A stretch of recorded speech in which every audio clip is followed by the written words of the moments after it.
with possible appointees. He called for a meeting late this afternoon para makapagsimula na rin siguro nung proseso nung pagbubuo ng kanyang transition team at mapag-usapan na yung mga plano sa hinaharap. Marcos Jr. has confirmed that Duterte Carpio will sit as Education Secretary.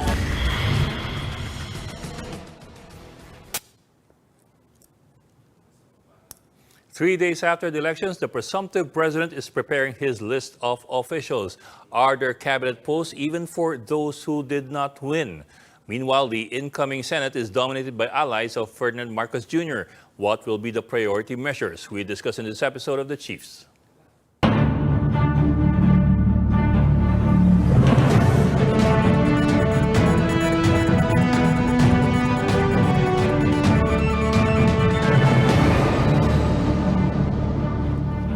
We will be joined by our guests and our other chiefs when we return.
Welcome to this Thursday edition of The Chiefs. I'm Ed Lingao. Also with us is Luchi Cruz Valdez, the head of News 5. And later joining us will be Ana Marie Pamintuan of the Philippine Star. Luchi, happy Thursday. Happy Thursday. Yeah. But we're still monitoring everything election related, and of course monitoring the presumptive president. Yep. And ngayon, madalas nating marinig, And some developments already. The presumptive president has been making appointments for his presumptive cabinet. The latest we've heard is Dr. Clarita Carlos. Clarita Carlos, yes, for Foreign Affairs. For DFA. Daming surprises eh. For energy daw, si Mikey Arroyo. And a plum Public post. Works, si Congressman Mercado, di ba? May mga ganyang names na lumalabas na. Although Sa whole list. in the list that that's been going around, blanco pa yung defense portfolio. But baka mamaya The pwede makichismis, one no? that Mayor Sara Laman na ano na uupo doon sa defense portfolio. may inside story siya. Tanong natin. Okay, but that's a cabinet. So let's go first to the Senate kasi mas mabilis siyempre at mas maagang malalaman natin kung sino-sino mga senador na uupo dito sa 19th Congress. And of course, joining us tonight is re-electionist Senator Win Gatchalian. Magandang gabi po and welcome back to the Chief, sir. Good evening, Ed. Good evening, Lucy. Magandang gabi sa ating mga listeners. Yes, sir. Thank you for joining us and of course, congratulations. Pero sir, Thank you. ang dami ng kumakalat na chismis na mukhang may jockeying for positions na, especially of course the position of Senate President. And kasama ka raw doon. Is that true? Yes. Are you already in talks with any member of the Senate, whether incumbent or prospective for the SP post? Yes, I'm vying for the Senate presidency, and I've talked to some of our colleagues about that. And of course, since re-electionist naman ako, and I've been in the Senate for the last 6 years, I've also have some good plans, no, for the institution. It's actually quite a leap, no? Considering that you're just on your second term as senator. Do you think the fact that you landed at 4th place during the elections was a major factor? The biggest factor, Lucy, are your colleagues, no? Because you're now campaigning among 24 senators, and they have different ideas and thoughts about how the Senate should be as an institution. So the most important factor here is getting the vote and Backing, no? Yes. the vote and the support of your colleagues. Yes, sir. Pero sir, Sabi ilan na po yung ni Senator Jinggoy kahapon, di ba, Ed, mukhang nagkabotohan na raw. So it kind of like gave the impression that the voting was over. So apparently, hindi pa. Hindi pa dahil first of all, we haven't convened yet. And then, of course, dapat ma-proclaim muna yung mga bagong senators. Dapat makaupo muna sila to form the new 19th Congress Senate. Yes, sir. Pero sir, medyo plansyado na kung sino yung pasok eh. Dahil you're looking at 97% already of the precincts counted at least with the unofficial results. But I suppose with that, we already have a clear idea who's in and who is not. Correct. Yes, sir. So with that in mind, sir, ilan na ba ang inyong nakuhang matamis na oo? I'll reserve that for now, Ed. Ongoing pa yung mga discussion, so I'll reserve my answer for that. Okay, let me reframe that. Sino-sino ang nakikita niyo mga karibal ninyo sa posisyon? Sino pa yung mga masugid na nanliligaw sa mga senador? Yung mga narinig kong interesado and yung mga nabasa ko just today, si Senator Villar, si Senator Escudero at si Senator Zubiri. Okay, yeah, we've heard the same Nabasa names. rin namin yan, sir. Yes. And actually, nakausap rin sila, actually. But yeah, okay. So, but obviously, it's not going to be a two-way fight lang, no?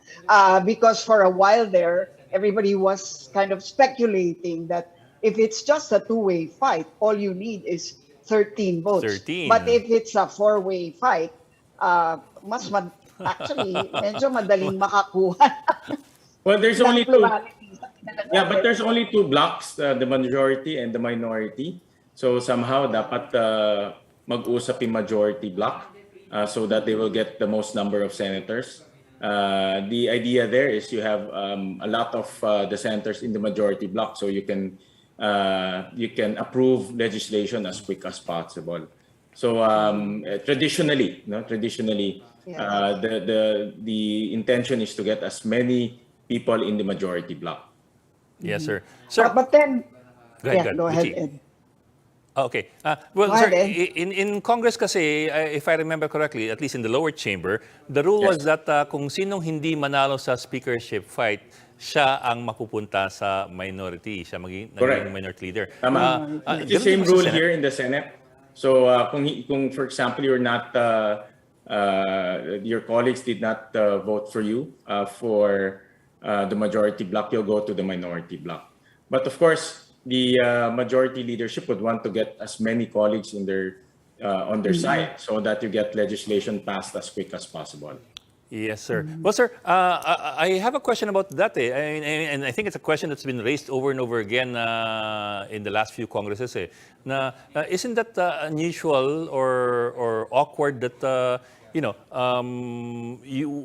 often end up with the minority leaders who are actually belonging to the same coalition? Parang it's more attuned towards towards a two-party system yung ganun na whoever does not win the majority gets the minority position. Is there any room there for amending that rule, or well, what do you think? Well, in our rules, no, in the rule and the tradition of both Congress and the Senate, there are only two groups: the majority and the minority, and the minority acts as the check and balance Yes, of the sir. majority, so that when you pass legislation, there's a group that will scrutinize the bill, that will scrutinize the proposal and improve on the proposal. Traditionally, when you scrutinize the bill, it's to improve the bill. Of course, if it's detrimental to the country, then you can also oppose the bill. But traditionally, and in the rules, there are only two groups that will exist in both chambers. Yes, sir. Let me bring in. Pero hindi ba parang everybody's expecting that there will be a supermajority in Congress, in both houses, no? Do you actually think that the opposition voice will be a strong voice in the Senate now, considering that majority, actually almost all of those who won, with the exception of one or two, are actually pro unity of the presumptive president? Yeah, Luchi, in our system, we're allowed the senators, congressmen, even councilors, they're allowed to campaign with the mayors and the leaders, in my case, the president. And naturally, when you're aligned with the president, you would go with the majority. And since the president right now, the president-elect Bongbong Marcos, is quite strong, getting the majority votes of our country, he managed to get a lot of seats in the Senate, in the House. So yes, a super majority can be formed. When I say super majority, we're talking about 2/3 of the number of votes. So yes, it can happen because the president and the vice president, in this case, Bongbong Marcos and Sara Duterte, are very strong candidates, and they managed to get more than 60% of the registered voters. Okay, now joining us But will is, we lose the fiscalizing strength of the Senate in this kind of setup? Because traditionally, it's the Senate that's the fiscalizer among the two branches, executive and legislative, no? Because the Congress, the House, usually sides with the president. So how much fiscalizing do you see the Senate doing? Well, in my opinion, Luchi, and my observation in this particular scenario, the Senate will be cooperative and collaborative with the administration.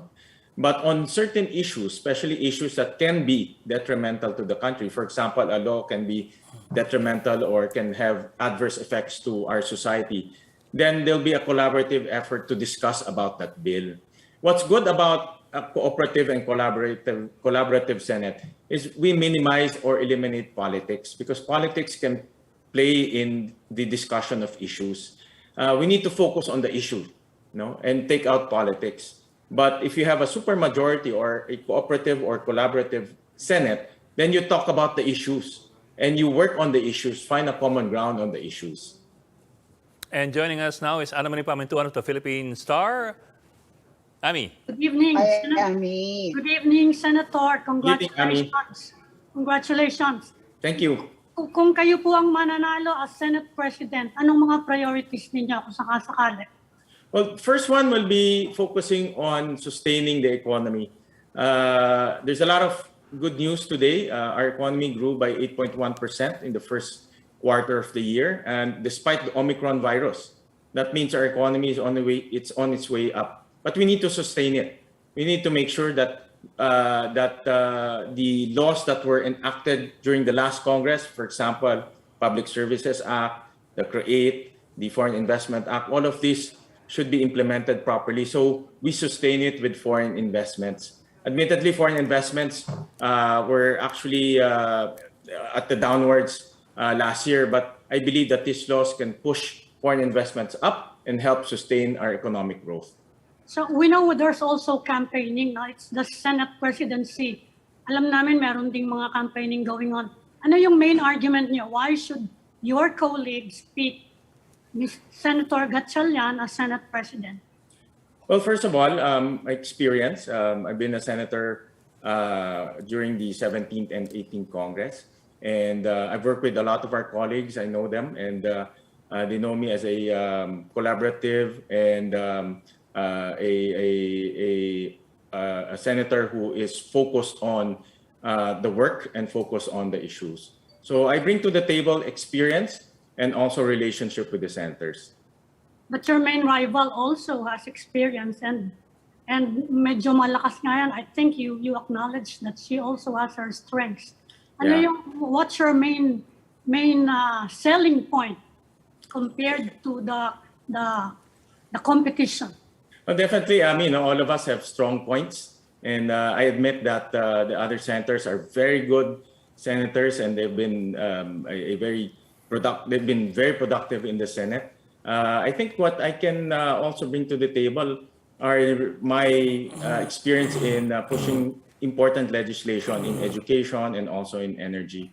And over the past 6 years, I've demonstrated that I'm very serious with work, and I've demonstrated that I'm very focused with issues.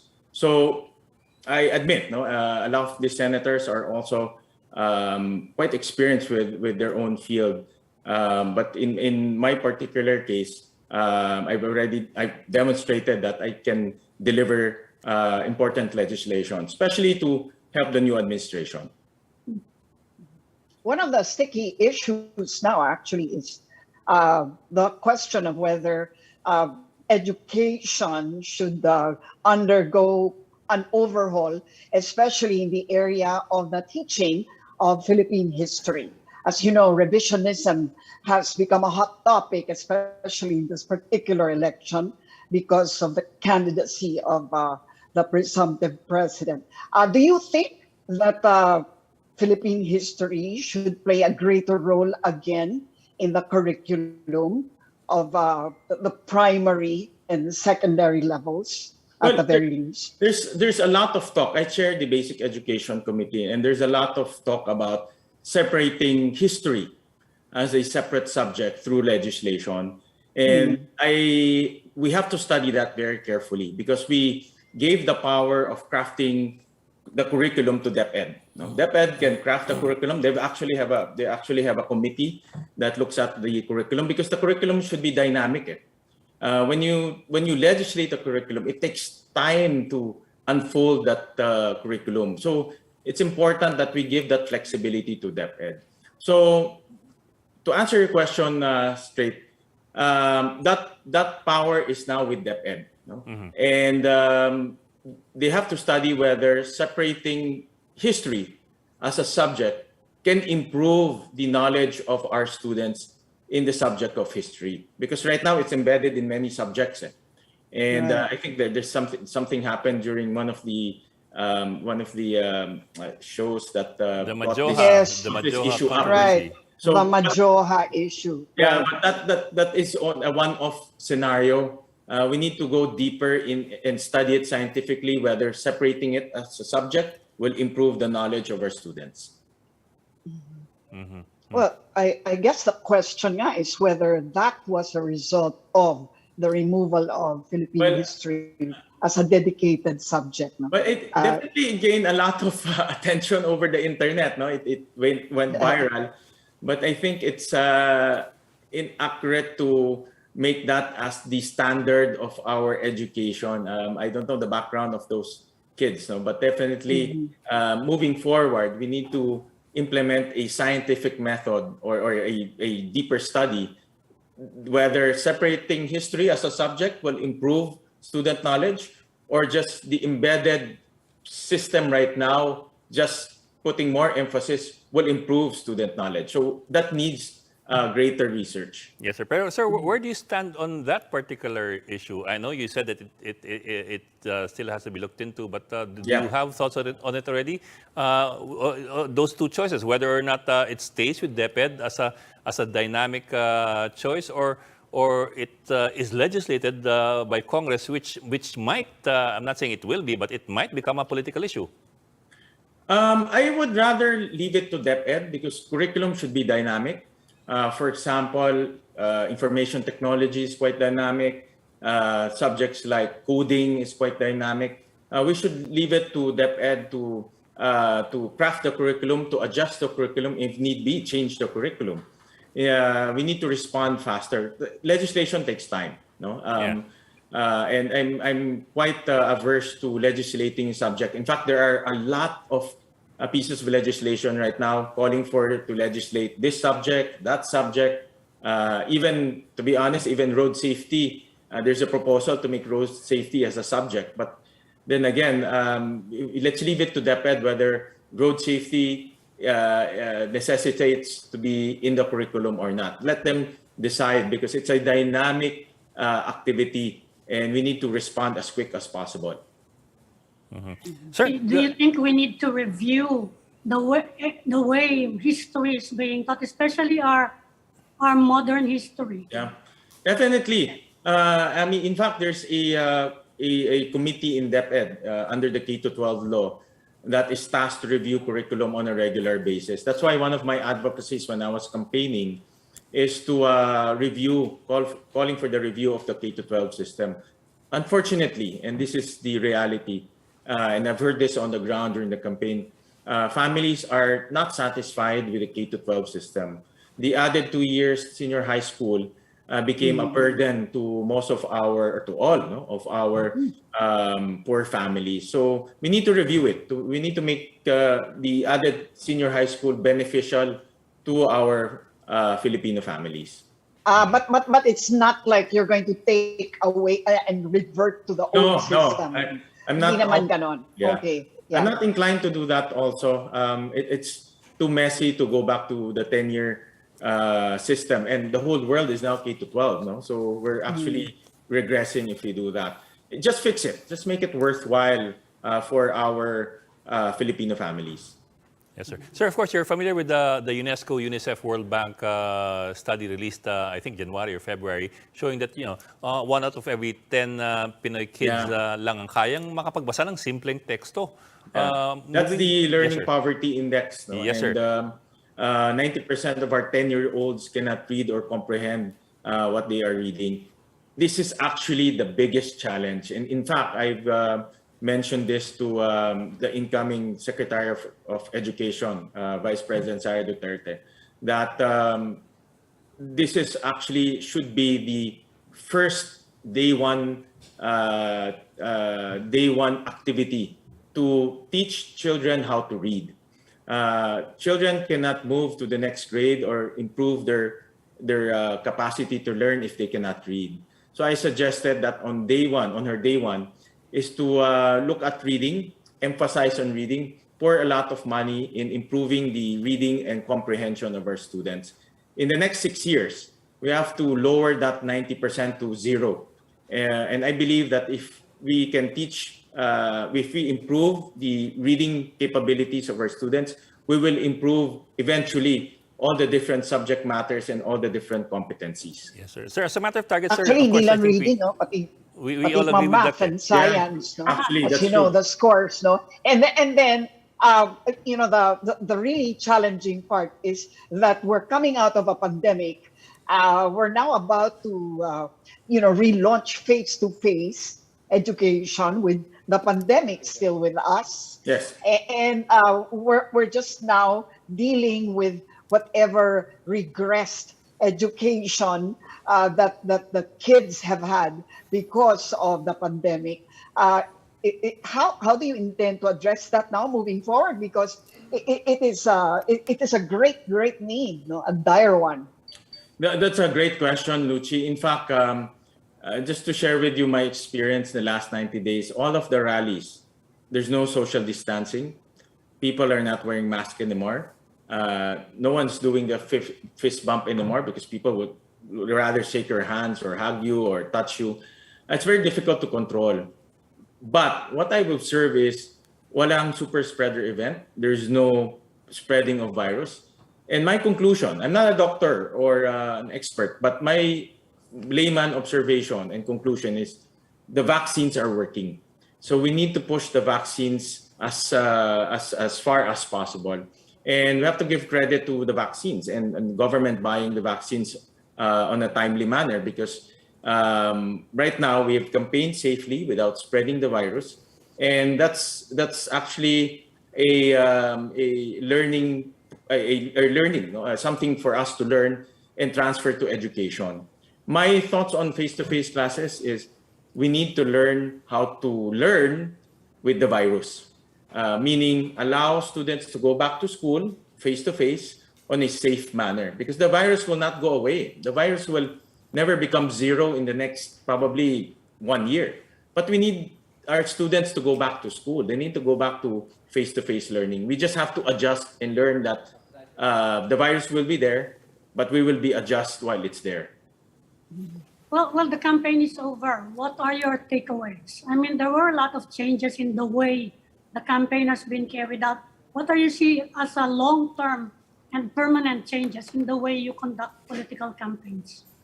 Well, I mean, there are trappings in the Philippines. There are trappings of Philippine style campaigning, meaning shaking hands, house to house, caucuses, rallies. These are quite unique and part of our campaign culture in the Philippines. We cannot do away with that. And that's how we campaign here. And we campaign on a very personal basis. We shake hands, we talk, we engage, and we cannot do away with that. I think one of the learnings that I picked up during the campaign is we need to anticipate the activities during the campaign and adjust to it. Meaning, tamang-tama yung booster shot during January because that helped us candidates also to be safe and help our supporters or people who go to the rallies to be safe from the virus. Okay, maraming salamat. Senator Sherwin Gatchalian, and congratulations po. And good luck in your run for the Senate presidency. Thank you. Thank you, Thank you Senator. everyone. Thank Sige po. you, sir. Please stay with us. The Chiefs will be right back.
Welcome back to Chiefs on One News. And now joining us is senatorial aspirant and former Defense Secretary, Attorney Gilbert Chodoro. Sir, magandang gabi and welcome back to the Chiefs. Magandang gabi, Ed, Good Lucy, and evening, Ami. sir. Good evening, everyone. Good evening. Sabi ko nga sir, parang napaka-maaliwalas ng mukha niya. Parang, parang hindi kayo Well, dumaan You sa look like a selection. winner. Oh, you look like a winner. Well, I feel like a winner. I feel like a winner. I mean, how can you not feel like a winner when a lot of people supported you? Volunteerism was there. My family, Nikki and Jaime, were really there. Got help from a lot. From President Duterte, Inday Sara, President Bongbong, everyone. I mean, how can you not feel like a winner? Yes, sir. Well, although unfortunately, nasa number 15 po kayo ngayon dun sa unofficial tally with the Yes. 12.57. And with 97% of the precincts already counted, at least unofficially, mukhang yun na ba yun. Pero sir, ito po kasi, may kumakalat ng mga chismis. Well, alam mo naman, the former Defense Secretary might just become the future Defense Secretary of the Marcos administration. Yun nga lang, of course, with the provision na may 1 year waiting period. Are there any talks, sir? No. There are no talks about it at this time, and I'll respect the prerogative of the presumptive president to choose his own cabinet, but I re-entered public service and I'm ready, willing, and able to help the country and the administration in whatever way I can. No. Then again, on the other side, having 12.5 unofficial million votes, I mean, that's a lot of political capital to work with, and papasalamat ako sa trust and confidence ng mga tao, and ipapagpatuloy ko ang mga advocacy ko, no, in whatever way we can, and in a probably a more direct manner, kasi past year lang no time to really engage, and we will have more time now. Yun na. Yeah, well, do you undergo or do you go through some kind of parang quarterbacking after an election loss, no? Which is where you are now, and when you do that, what do you identify to be the weak parts of your campaign, or where you could have done better, or I don't know what goes through a quarterbacking for an election campaign? Luchi, for me, I think no doubt about it, it was time. If we had more time, probably we would have gotten a better result. Then again, we will also try to identify what other areas we need to improve on, all in the purview of getting the Bagong Pilipinas para sa Bagong Henerasyon movement also going. No, that's an advocacy, and the tactical side is something else. You sound like you're planning for the next elections already, Oh, nga, which sir. is in 3 years. Well, you know, that's one of the options. I mean, as I said, with 12.5 million votes, you just don't let that go. So, I mean, a lot of people put their trust, their faith, and their confidence. Not to mention a lot of volunteerism. Ang dami nag-volunteer, devoting their time and resources. Palagay ko, sampal sa mukha nila yon kung hindi ko ipagpatuloy ito. And one of the options is that, naturally. Pero matagal pa yon, pagplaplanuhan at pagtatrabahuhan. But in the meantime, what are you planning to do? Because you have to sustain that high profile, right? Yes, sir. I mean, you got your exposure. Well, thank you for inviting me tonight. Thank you for inviting me tonight. That's part of the sustenance. And naturally, we will also be very active, collaborating with the public, and on issues that are in my comfort zone where I can help. Naturally, my voice will be heard. But immediately, what are your immediate plans after the campaign? Ngayon. Right now, it's winding down the campaign and going back also to the private sector responsibilities I have. But then again, the public sector side will not disappear because I'm able to manage that better right now. And the advocacy, the public sector advocacy will continue. And naturally, the events are very dynamic, happenings are very dynamic. Hopefully, we can sustain the growth that we had in the first quarter, and hopefully the jitters. A lot of people talk about foreign investment, but domestic investment also is something that we should encourage. No, hopefully, yung health jitters natin regarding a super spreader, ma-lay to rest na yan, so capital can be deployed vigorously by the private sector. No? And a very important thing right now, that's why I would like to leave this space, is the transition. A smooth transition is essential. Yes, sir. Well, sir, there are several ways of qualifying public sector advocacy. And on one hand, you can have public sector participation from the private sector. On the other hand, you Yes. can have public sector participation by being directly involved in government. Of course, with the one-year ban in mind. Oo. What are you looking at?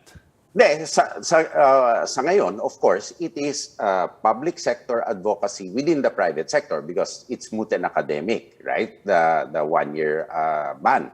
But then we'll cross the bridge when we get there after the 1 year if there are things that come my way. Yes, sir. But are you open to Okay, being since you appointed? Of course, next year? I'm open to helping the administration within the comfort zone. Pinaghirapan natin na ipanalo ito. Natural, gusto natin tulungan na mag-succeed itong administrasyon kasi success na rin ng bayan to at saka taong bayan na naapektuhan. What insights have you gained from this past election as far as perhaps, political reforms that need to be made? Yeah. Because, I mean, you've had first-hand experience. Now, not that it's your first time, but you have to agree that this particular election that we just had saw us getting confused over the political parties, the multitudes of political parties and organizations. There's really hardly any talk about issues, no? And, the presumptive president not having been very open to media, not attending debates. What insights have you personally gained as far as maybe making a contribution toward political reform? Luchi, for me, it's all coming from the private sector and applying it to political parties and political organizations. It's all a question of sustainability. It's a resource question. So I have been open to proposals that there be more avenues for political parties to legitimately receive endowments, donations, and funding to sustain their operations and the campaign expenses of their members. Secondly, barangay officials, they're part of the political process. Let's make them partisan already and make them part of political parties where they have a buy-in too, no? Thirdly, political parties should not be made exclusive to political electees or for political electees or appointees, no? But to the common people, no? To make, let's say, donations tax deductible with, of course, adequate reporting. Secondly, I really feel that the terms of office of the local officials and the national officials should not expire at the same time. So we have separate elections for the local and the national. And I understand that was the way things were done during the 1935 Constitution, so that issues are not confused and it is easier, not only for the officials involved, because the local officials need to carry themselves plus the national pa, and vice versa sometimes, no? So that also the voter does not get confused and has enough time to digest. Thirdly, the COMELEC is not swamped with having to count all of these votes, no? Those are some proposals out of a whole gamut of ideas that come into my head that probably are workable. Now, there also is talk about the change in political systems. I'm open to that, but first, the most important thing for me is the building block of empowering and capacity building on LGUs. These things really have to be addressed in the immediate term. Lastly, we've seen really very, very high expectations, no, on our elected officials. The results show it.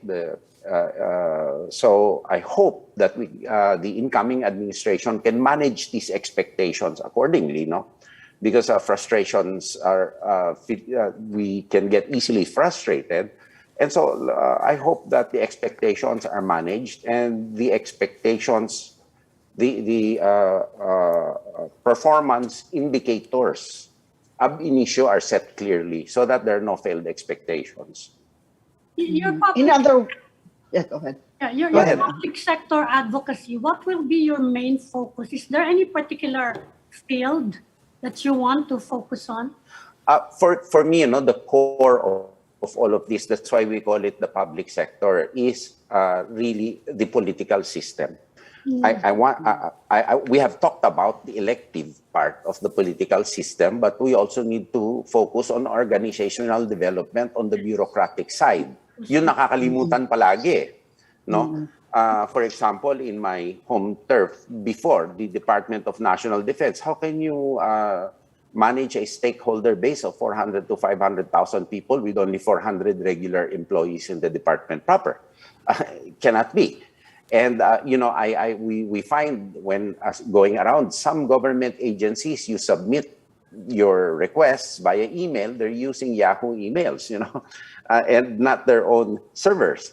So organizational development on the bureaucratic side is really important. I heard you talking with Senator Sherwin earlier about the educational reform. No, I mean, educational reform is necessary, but the most important portion is the human capital component, our teachers.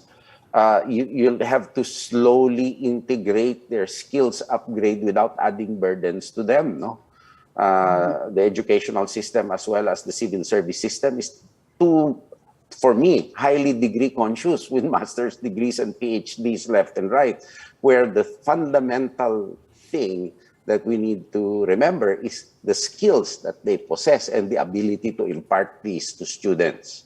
Plus, the most important thing probably also there is the ability of a teacher to teach a given number of students. 50 to 1, it's almost impossible. But that will require budget. I mean, Definitely, Luchi. That's why Do day you- one pa lang, national expenditure plan na dapat ang tutukan ng lahat ng senador, lahat ng mga kaalyado na administrasyon, no? Because the General Appropriations Act will be the platform of government actually, initially, no? Well, the challenge precisely is where do you put the biggest chunk of the budget? Constitutionally, we have no debate. Because when you're talking, yeah. Kasi sorry. under the Constitution, the biggest chunk should go to education. Depends. Right, Oo. pero hindi naman din nasusunod, no? And yun na nga, building on what you're thinking of doing, if you, if you pursue that advocacy, di ba, parang bureaucracy or the improvement or dev is something that's needed across the board. Yes. And unfortunately, it will really also require great funding. Definitely. So basically all of the portfolios will need that. I mean, all of the agencies. In of connection government- with that, Luchi, I think it's Yeah. time we already review also the state audit code, no, on which the COA bases its rulings.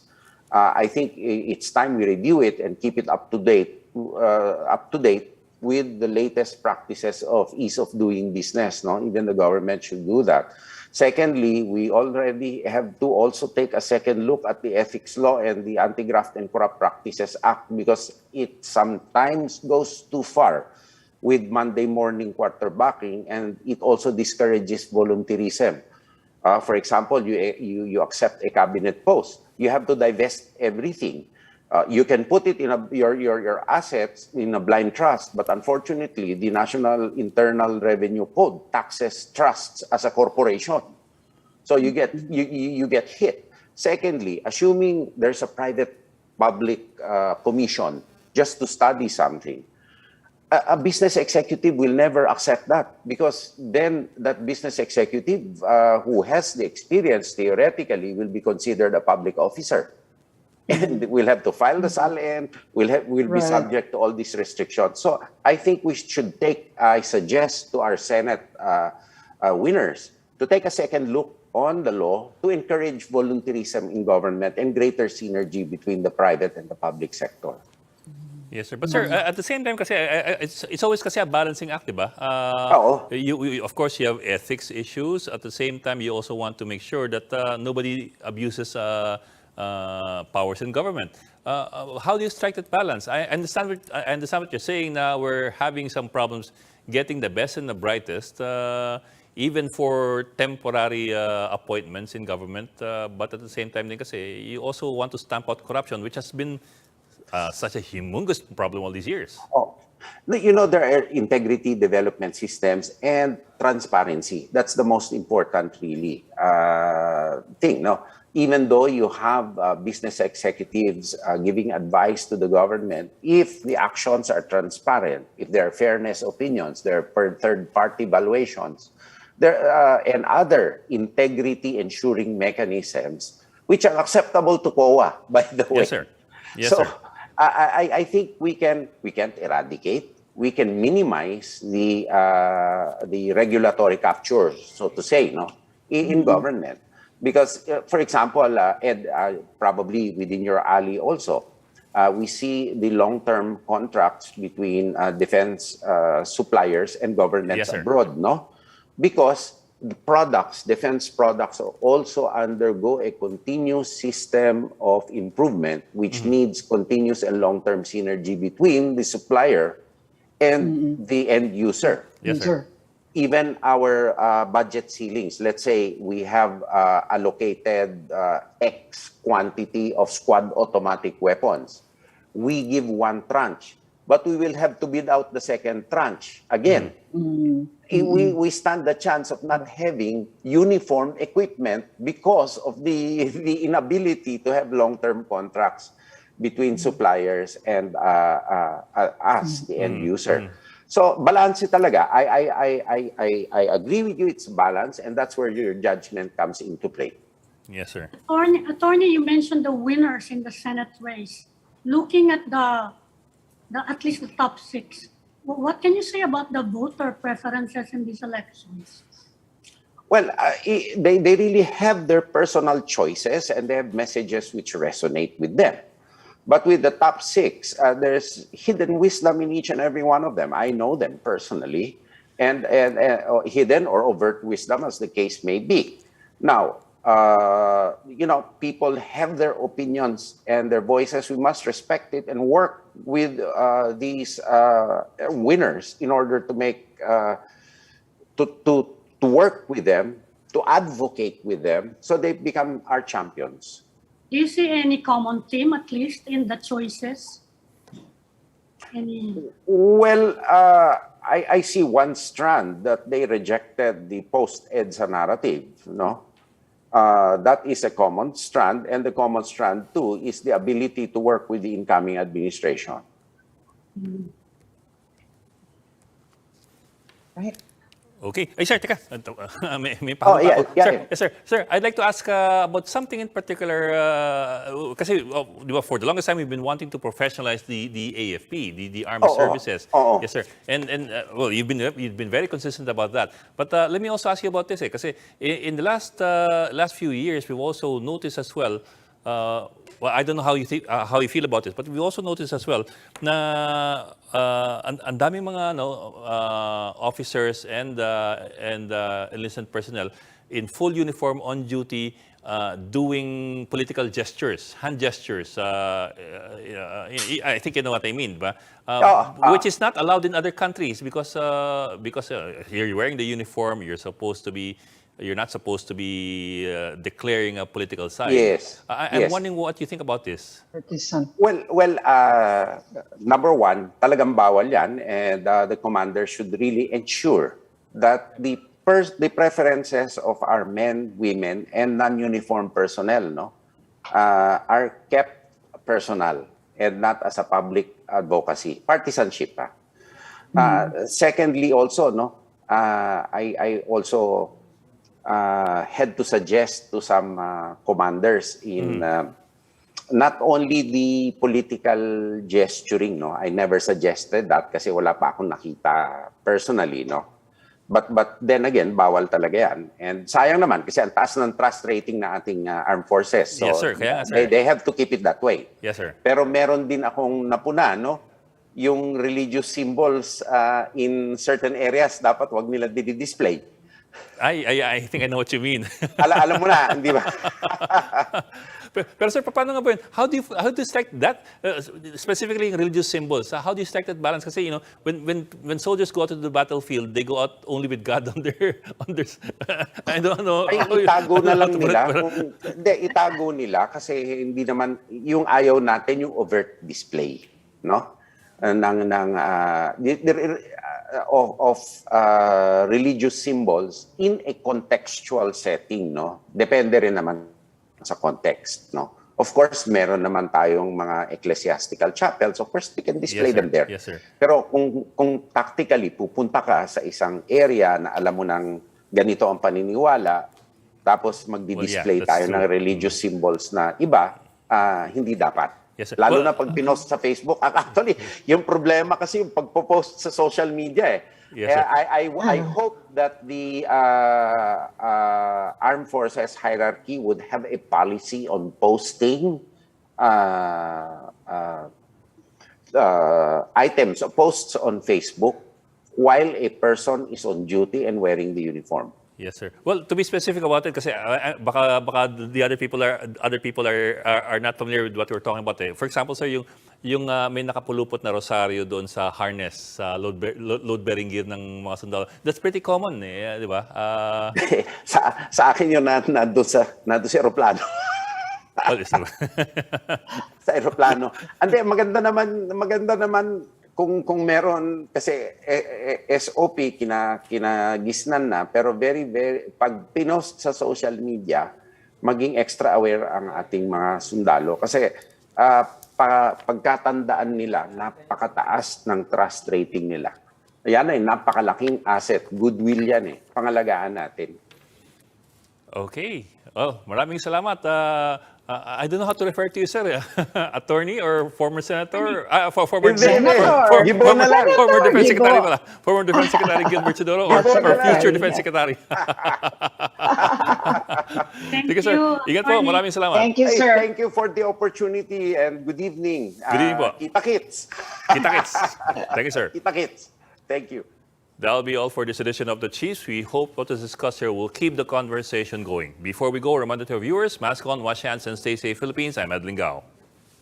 I'm Ami Pamintuan of the Philippine Star. I'm Lucy Cruz Valdez of News 5, and we are One News.